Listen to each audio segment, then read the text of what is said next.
Basa çırağını içmesin oldu. Selamun Aleyküm ve Rahmetullah Berekatuhu kaderlik Facebook'taki dünyanın arkadaşlarlık kırındaşlarım. Ben Abdülaziz Beştoğrak, İstanbul'dan hazır silahge Allah'ın ki cennet selam boğan. Esselamu Aleyküm ve Rahmetullahi Berekatuhu degen salam bilen. Yeni bir kitaptan başlayımız Facebook halkımızın kaderlik kırındaşlar. Bugünkisi başlamakçı boğunumuz. Yani İslam tarihi teklemekan Uygur neşriyatı, yani Abdülcelil Turan akımızdaki neşriyatı, teklemekan Uygur neşriyatı, Profesör Doktor Muhammed Özdemir, Profesör Doktor İbrahim Sarıçam, Profesör Doktor Seyfettin Erşahin Qatarlık kişilerininki birleşip yazgan İslam tarihi iken, bunu tercüme kılıcı Abdurrahman diyen kardeşimizken, muharriri Abdülcelil Muhammed Abdullah, yani teklemekan Uygur neşriyatı 2014 yılı İstanbul'da neşir kılgan kitapken, bunu biz kardeşlerden birlikte məsləhətləşib şu kitabını başlaşını planlagan. Yani Kur'an-ı Kerim'ni okup tükettik en esacımdaki, yani Uygur tarihideki yakın zaman tarihi 3. tercüme boğan Kur'an-ı Kerim ve izahlık tercümesi degen tercümeni. Hem de kolumuzdaki bu kitap İslam tarihini birlikte ügünüp ütümüz. Mundaracı qaraydigan bolsak, 1. bab İslam tarihi kiriş, 2. bab İslamiyet'in barlıq kilişi ve Muhammed Aleyhisselam devri, 3. bab Raşid Halifeler devri, 4. bab Ömeviler, 5. bab Abbasiler, onun için 6. bab Türkler ve İslamiyet, 7. bab İslam medeniyeti, 8. bab İslam medeniyetinin tesirleri, 9. bab Günümüz İslam dünyası degen bablarken 9 babdan teşkil tapkan bir kitap. Hazırki planımda eğer 1. babını bugün tüküterlisem inşallah keyinki bablarda yani her 10 betni bir ders kılıp mandan mansak inşallah nüm buluşu mümkün.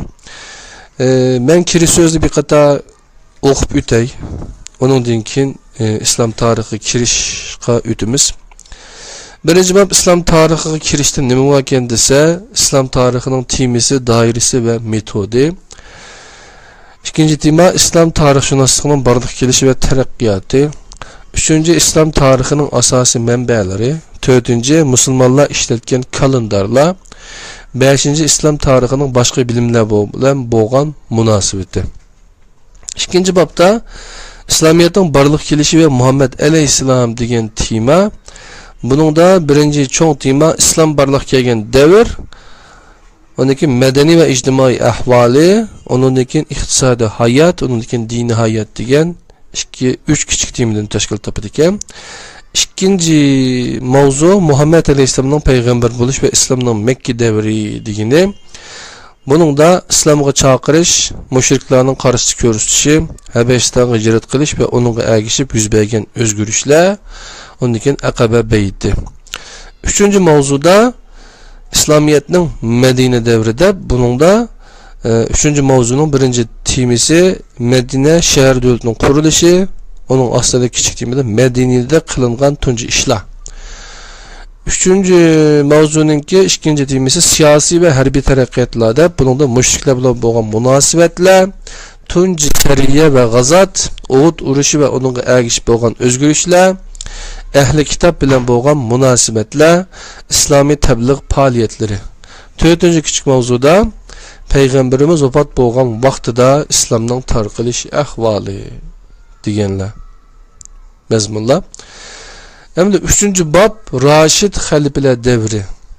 Raşid Halifeler devrinde 4 tane mevzu varken, bunun birincisi 4 halifenin hayatı ve kişiliki. 1. Hazreti Ebu Bekir radıyallahu anhu, 2. Hazreti Ömer radıyallahu anhu, 3. Hazreti Osman, 4. Hazreti Ali. Onun dinkin dindin yeniliş vakaları, dindin yeniliş vakalarının asaslık sebebi, onun dinkin fethler, Irak'ta fetih kılıngan yerler, Suriye rayonundaki fetihler, Mısır, Nuba ve İfrikiye'nin fethi kılınışı. İslam fetihlerinin bazı alaylıkları. Dördüncü, dastlabki ishki majralar ve neticesi. Birinci, Hazreti Osman devri, ikinci Hazreti Ali devri, ondan keyin Cemal vakası, ondan keyin Siffin vakası, miladinin 657 yılı. Dördüncü bab Emeviler. Birinci, Şarq Emevileri 661'den 750 yılgacha olgan aralık. Birinci kuruluşu, ikinci xilafetning padişahlık ayınışına karşı hareketler, Kerbala vakası, Abdullah ibn Zübeyir vakası. Ondan keyin fetihler ve İslam coğrafyasının şekillenişi, içki meseleler, taşqi münasebetler ağdırılışı. Garip Endülüs Umavileri, yani hazırki İspanya, emirlik devri, halifelik devri yıkılışı. Ümevilerden keyin Endülüs 1031 yıldan 1492 yılgacha. Ondan keyin Endülüs'te Müslüman mevcutluğu hatimi birilişi degan bab bilan Ümeviler babı tamam buldu ekan. 5. bab Abbasilar. Birinci kuruluşu, hakimiyetten mevalilerinin köplüğü, Abbasilerin dini siyaseti, içki meseleler. İçki meselelerde hakimiyetke karşı dini ve siyasi hareketler, Şia isyanları, Havariciler hareketi, ondaki İslam'a karşı dini siyasi hareketler, Mukanna isyanı, Babek hareketi, Zindiqlar hareketi. 5. merkezi idareden ayrılış. 6. taşqi münasebetler. 7. Mongol istilası ve Abbasiler devletinin yıkılışı. 6. babda Türkler ve İslamiyet. 1. Türk ve Arap münasebeti. Ömevilerden ilgili Ömeviler devri, Abbasiler devri. Türklerin İslam dinine girişi, Türklerin İslam dünyasındaki faaliyetleri, Abbasiler halifelikinin kovdurılışı, ehli selip karısı Türkler, İslam coğrafyasının muhafazat kılınışı, Türklerin mukaddes makanlardaki hizmetleri, Türklerin İslam dininin tarqılışı da oynayan rolü. Hindistan Hirim aralığı İslam dininin tarqılışı,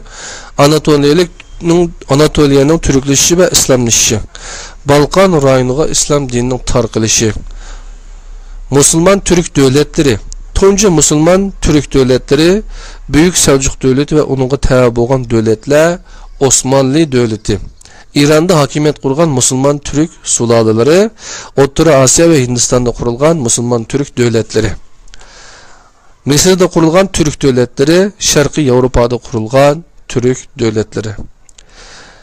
7. bab İslam medeniyeti degende, birinci iktisadi ve ictimai hayat, bunun küçük timlere dini ve ictimai hayat, din ve akide, iktisat, devlet kirimi, devlet çıkımları, işlep çıkarış, ticaret, pul ve ilim ve tefekkür, İslam ve bilim, dini bilimle, başka bilimle, okuş faaliyetleri, İslam dünyasında kitap ve kütüphaneler, til ve edebiyat, İslam düşüncesinde taklit ve turgulluk, sanat ve binakarlık, sanat ve İslam, İslam sanatının mahiyeti ve tedkikatı, İslam sanatının türleri, tezhib, hüsnü khat, minyatür, tırnak içinde nakkaşçılık, resim ve heykel, muzika, binakarlık, harbi binakarlık, halk binakarlığı, idare ve cemiyetler, halifelik, vezirlik, şeyhülislamlık, adliye organları,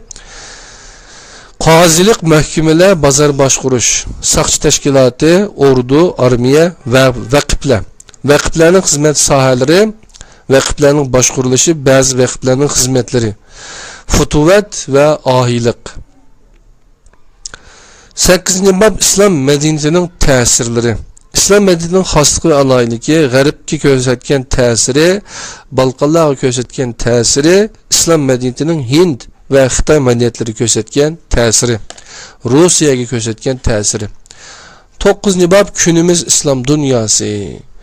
Asya kıtasındaki Müslümanlar, Orta Şərq ve Paris koltuğu devletleri, Arap-İsrail uruşu ve Palestin meselesi, Kıbrıs meselesi ve Şimali Kıbrıs Türk Cumhuriyeti'nin kuruluşu, İran-Irak uruşu 1980'den 1988 yılgacha, Irak'ın Kuveyt'ni işgal kılışı ve Paris koltuğu uruşu, Cenubi Asya ve Irak Şərq devletleri, Pakistan'ın kuruluşu ve Hindistan-Pakistan tokunuşu, Afganistan, Xitay, Uygur diyarı, Hindistan ve Yaponiya.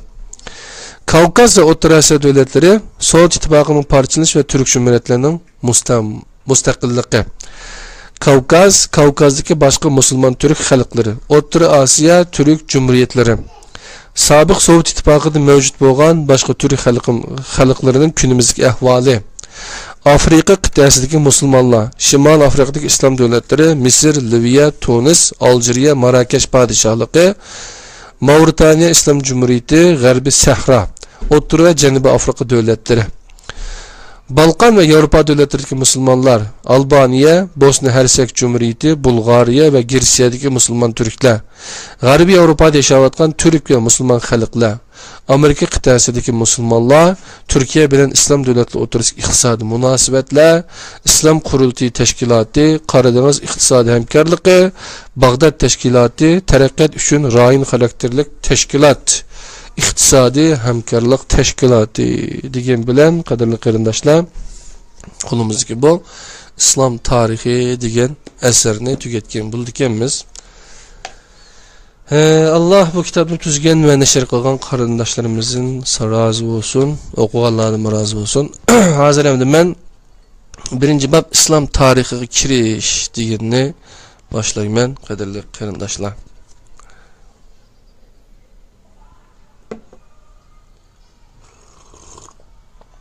Ma'nodagi mundarij o'qilmaydi. Birinchi bab İslam tarixiga kirish. İslam tarixining temisi, doirasi va metodi.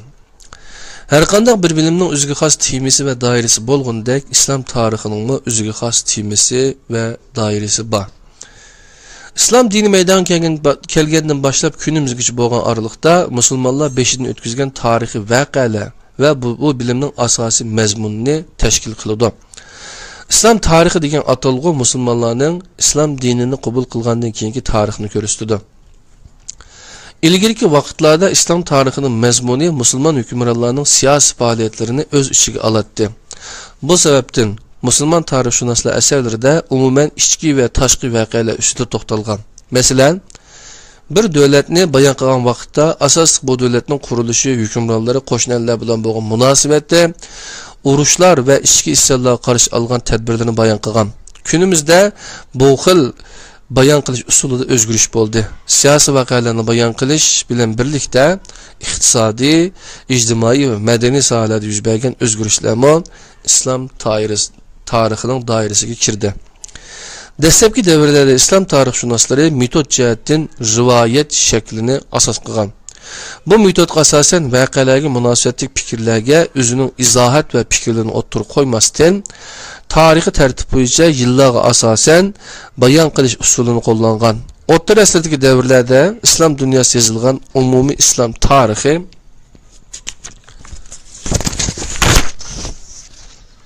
asarlarning ko'pinchasi rivoyat shakli bilan yozilgan. Günümüzde İslam tarihi tədqiqat asas halda tədqiqatçı tarixşünaslık usuluna əhmiyyət verməkdə. Bu usul sebep, netice ve ilmi tarixşünaslık namları bilen atanmakta.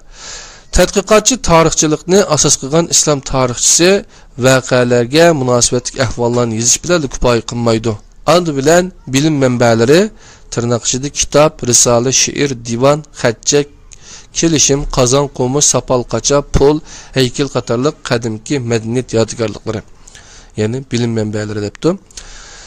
Bir kitapni tədqiq qilganda bu əsərinin yazğıcısının kimliki, lillah meydanda turib yazgan yazmağanlıqı, dini alaydılıqı, Abbasilarga bo'lgan ko'z qarashini bilishga tirishidi. Chunki yazğıcının ba'zi alaydılıqı əsərga singan bo'lishi mumkin. Bu sebepten mənbəni yaxşı tanlash uchun muallifni yaxshi tonish kerak. Bundan keyin yozuvchi kitobdagi ma'lumotlarning to'g'ri, lillah yoki emaskiga qarab baho berisi bo'ladi. Boshqa materiallarga qaratamo o'xshash yo'l tutib, oxirida voqealarning sabablari, yuz berish shakli va natijalarini yakunlasa bo'ladi. Bu jarayonda islom tarixchisi ilmiy tarafsizlik prinsipiga amal qilishi kerak. İslam tarixi ictimai bir pendur. Başqa ictimai penlərə oxşaş %100 toğruluğundan eğiz içişqa bolmaydı. Yani mənbələrinin sani, alaylıqı, hər xilliqi, tədqiqatçının analiz qabiliyyətiga asasən çıxarğan yekunlarının vaqtning o'tishiga ergishib o'zgarish ehtimoli borligiga diqqat qilish kerak. Bu sababdan islom tarixchisi voqealar haqida mulohaza yurgizgan vaqtda keskin bir hukm chiqarishning o'rniga taxminiy bir hukm chiqarishni tanlash kerak. Masalan, islom tarixchisi Hazreti Payg'ambarga vahiyning 610-yilda kelganligini kesib esib bo'ladi. Ammo Isro va Miraj voqealarining barliq kelish vaqtini keskin esib bo'lmaydi. Yani voqealarning yuz berish ahvoliga qarab 615 dan 620 yillar arasida yuz bergan bo'lishi mumkin desa bo'ladi. Chunki qo'limizdagi materiallarga qaragan vaqtimizda voqeaning yuz bergan vaqti haqida aniq ma'lumot yo'q. Ikkinchi, islom tarixshunosligining borlig'i kelishi va taraqqiyoti.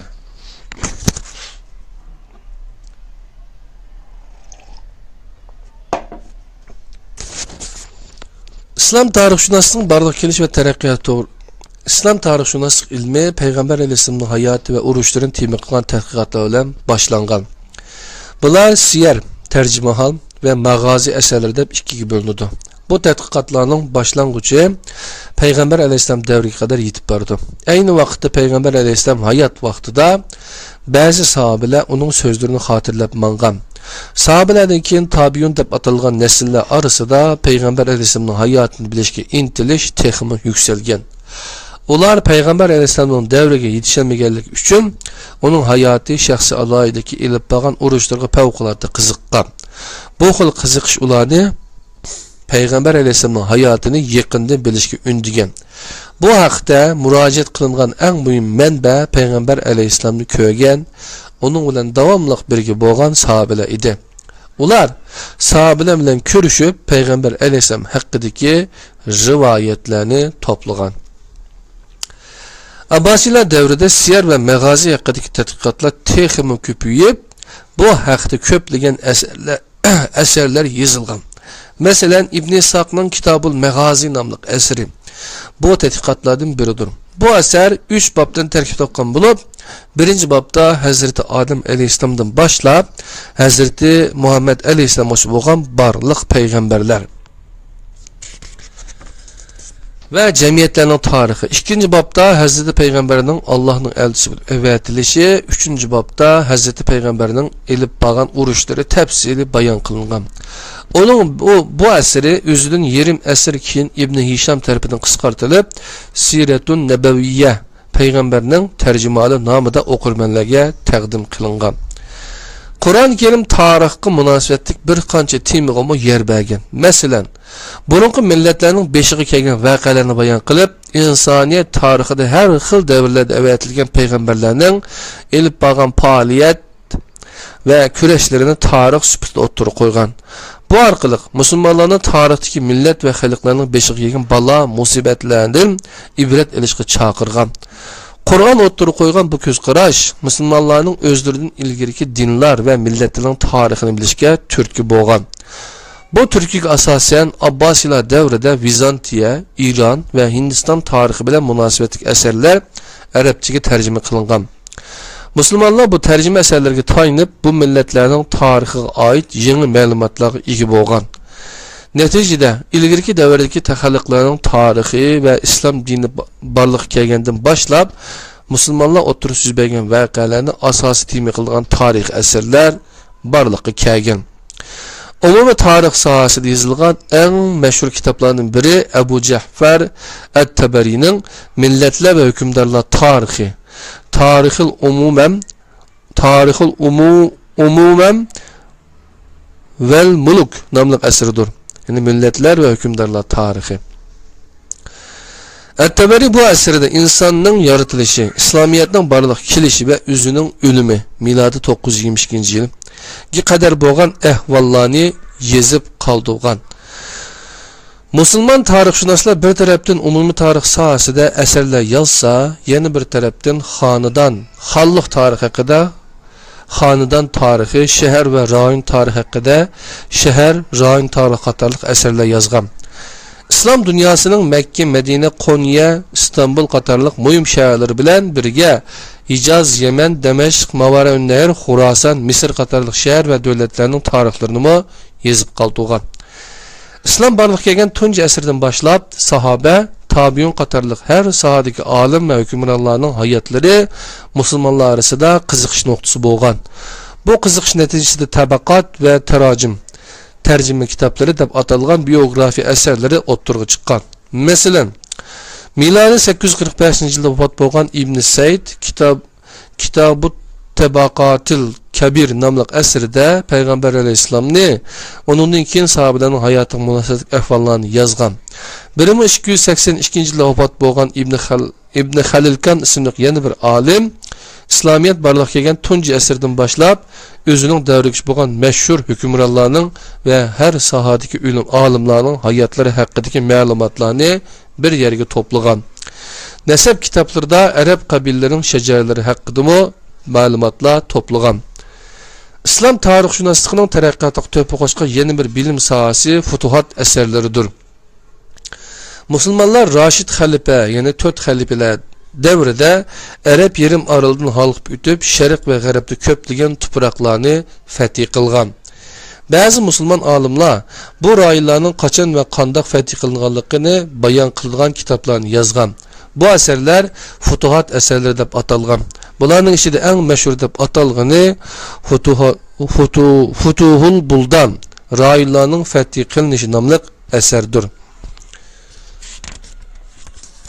Muallif bu əsərdə Peyğəmbər əleyhissalam 4 xəlifə, Umayyilər və Abbasilər dövründə fəth qılınan zəminlərini bir-birləb yazğan. Bu kitabda, yəni müsəlmanlar bilan qeyri-müsəlmanlar arasında düzgən kişilişim, fəth qılınan tupraqlarda yaşayan xalqların örf, adət, etiqad və öy imarət quruluş haqqında məlumatlar bərgən. Bu xil əsərlər Fəthnamə ismi bilan Selçuk və Osmanlı türklərdə Fəthnamə ismi bilan Selçuk ve Osmanlılar devrinde yazılgan. Bu devrdeki eserler Arapça yazılış bilen birge Türkçe ve Parisçe tillarda mı işitilgen, yazılgan. İslam tarixşünaslıq sahasida ve ötmüşteki vakalarını biliş üçün tədqiqatla elip beriş bilen birlikte bu vakalarını izahlap düşündürduğün tədqiqatlarını mı elip bağan. Bu vaxtda İslam dünyası yetişken en meşhur kişilerin beşi de İbn Haldun kilidir. İstanbul'da İbn Haldun da bir üniversite var qarındaşlar. Uyghur Akademisi şu İbn Haldun Üniversitesi bilen birleşip 10. aydaki faaliyetini Uyghur kültürüge, medeniyetine ait məxsus yığın ötküzməkçi xəbər olub qalsın.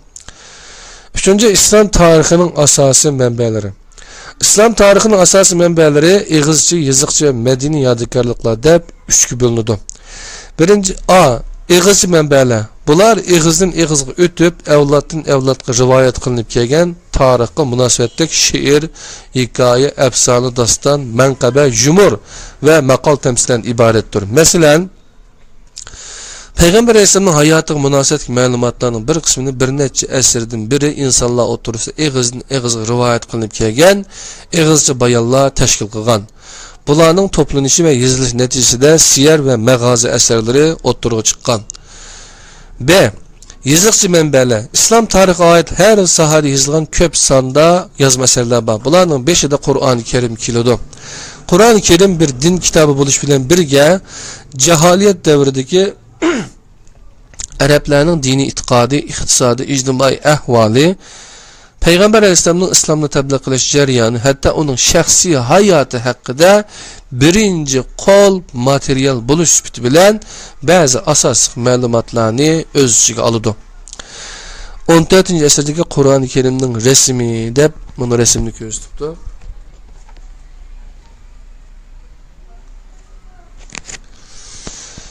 İslam tarixşünaslığının tərəqqat jarayonida oturuq çıxan siyar, məğazi, umumi tarix, tabaqat, tərcümə, şəhər, rayon tarixi, xanədan tarixi, nəsəb, futuhat yoki Fəthnamə qatarlıq əsərlərin hamısı İslam tarixinin qol yazma mənbələrini təşkil qılıdı.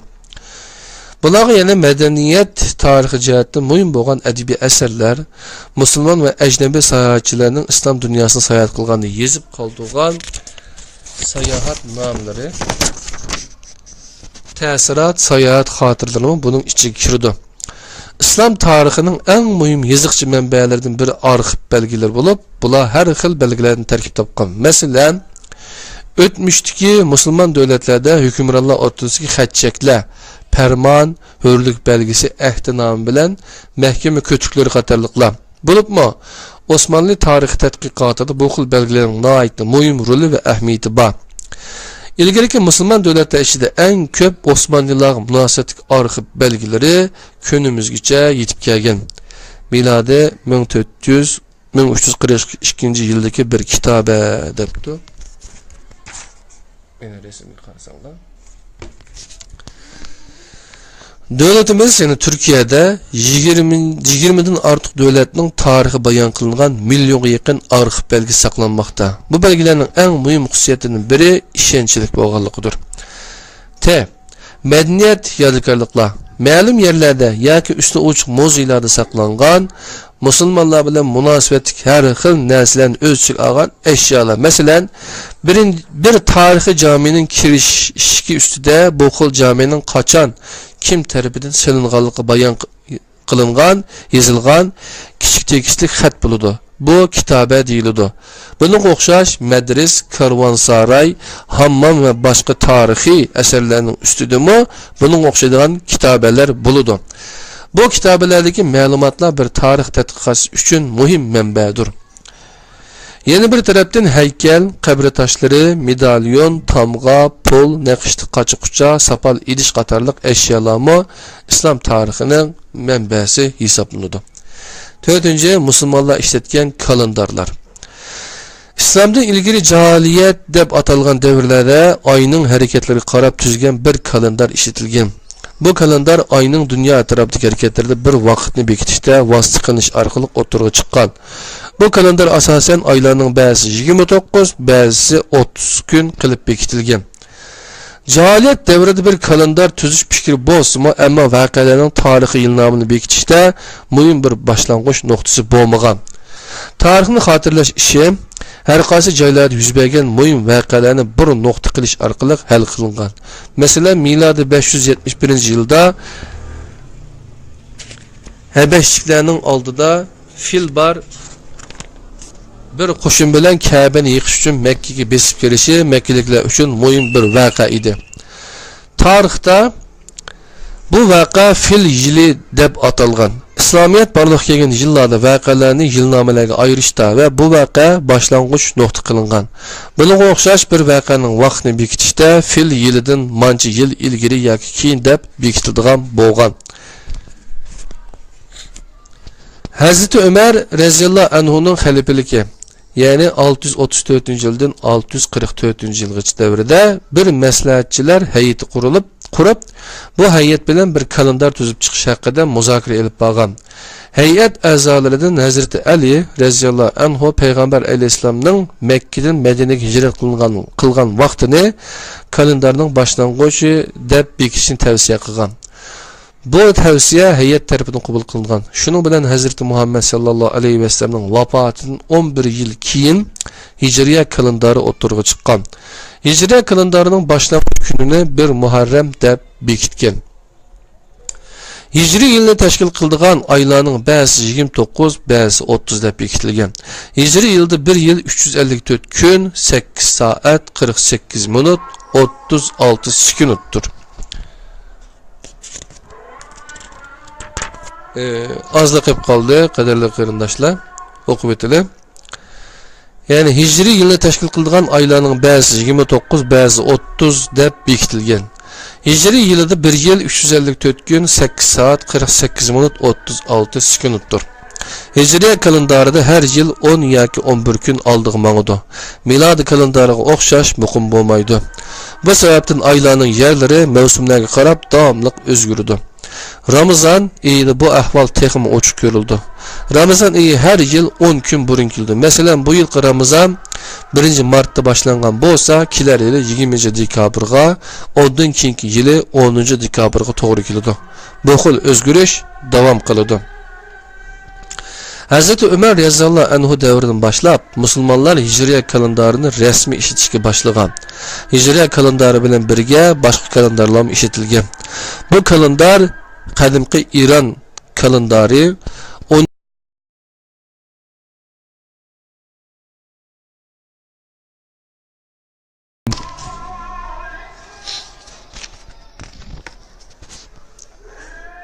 qadimgi İran kalendari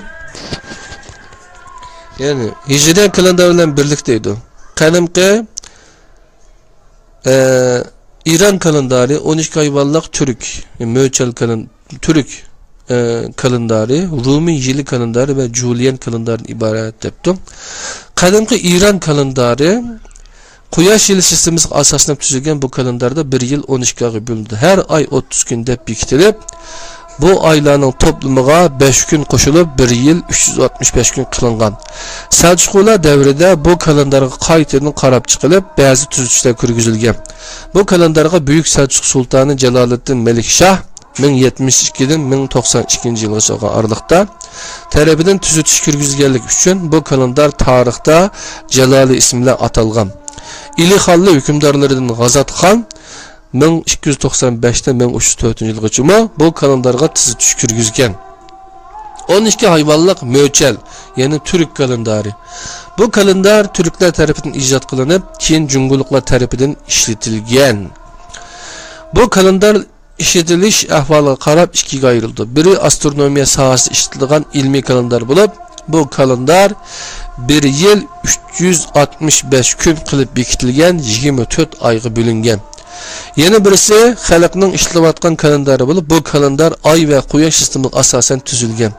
Bu kalendarda bir yil 12 oydan tarkib topgan. Bu kalendar 10-asrda İslamiyatni rasmiy din deb e'lon qilgan qarixonlar tarafidan 12-asrgacha ishlatilgan. Türk kalendari 12 Möçel.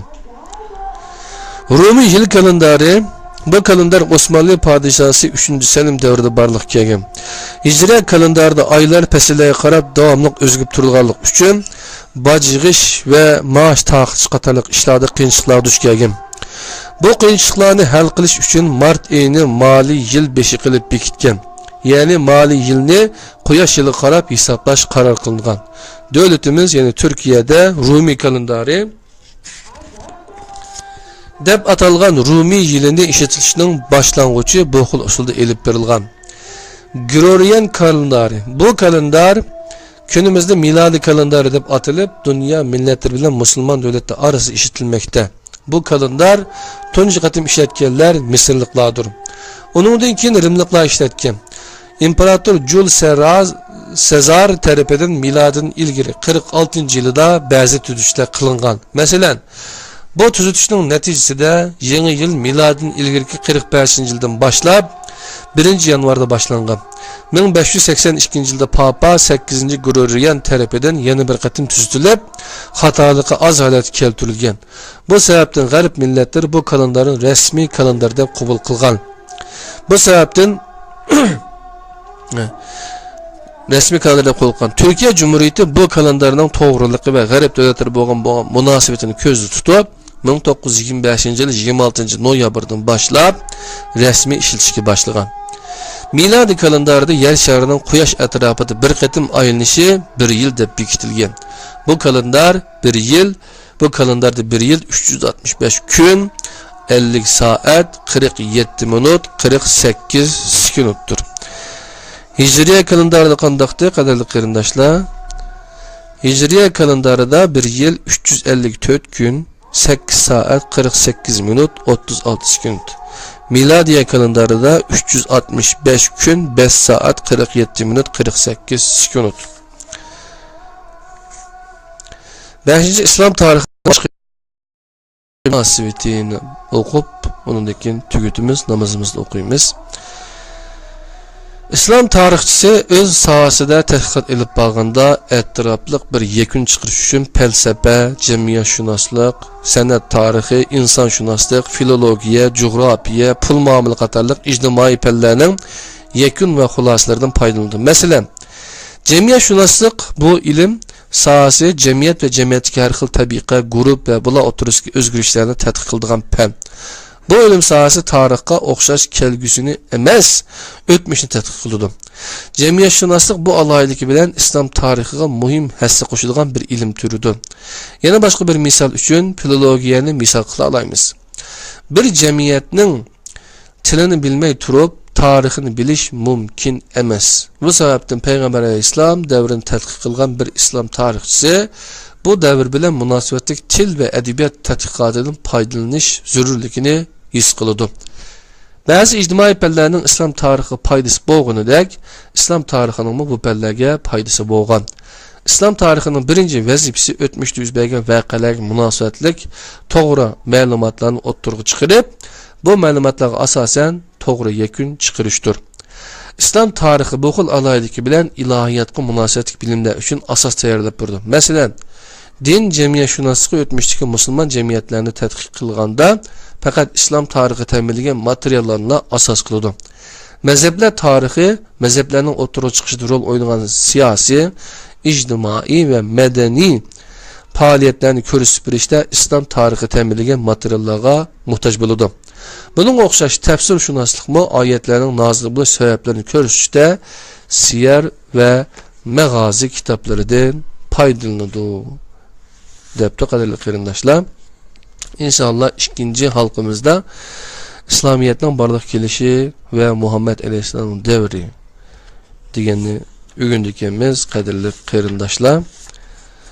Ana olsa yeni bir timida, yeni bir babda, ikinci babda görüşküçü Allah amanet bulunla. Allah egem bu birlikte okuğan eserlerden faydalanışqa, bilimimizden aşırışqa ve ağlayan qarindaşlarımın biliminin eşiğa paydası digen niyeti kıldık. Allah subhanahu taala ilmimizni ziyade kılsın. İlimlerimizni ahiretimizge desmai qıp bersin. Esselamu aleyküm ve rahmetullahi ve berekatuhu.